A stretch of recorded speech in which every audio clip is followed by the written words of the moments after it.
పెద్ద వర్షం మొదలవ్వటంతో దగ్గరలో ఉన్న బస్ స్టాప్లో స్కూటీ ఆపేసి షెడ్ లోపలికి వెళ్ళింది ఆకాశి.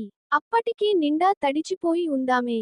ముఖానికి ఉన్న స్కార్ఫ్ తీసేసి బల్లపై వణుకుతూ కూర్చున్న ఆకాశి. బుల్లెట్ ఆగిన సౌండ్ రావటంతో తలెత్తి చూడగా పెద్ద పెద్ద అడుగులతో లోపలికి వస్తూ కనిపించాడు గగన్. అంతకుముందు వరకు వర్షం కారణంగా ఇలా మధ్యలోనే స్టక్ అయిపోయినందుకు ఆ వరుణ దేవుణ్ణి పిచ్చి తిట్లు తిట్టుకుంటూ ఉన్నది.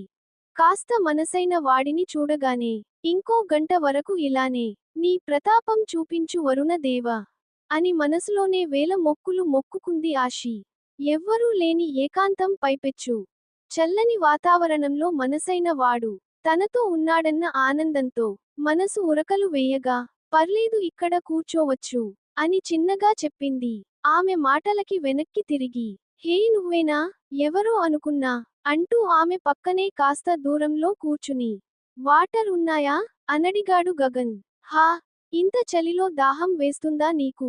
బ్యాగ్ లోంచి బాటిల్ తీసి అతనికి ఇస్తూనే ఒకింత ఆశ్చర్యంగా అంది ఆశి. నో యార్, ఆకలేస్తుంది. ఇవాళ లంచ్ కూడా సరిగా చెయ్యలేదు అంటూ కాసిన్ని మంచి నీళ్లు తాగాడు.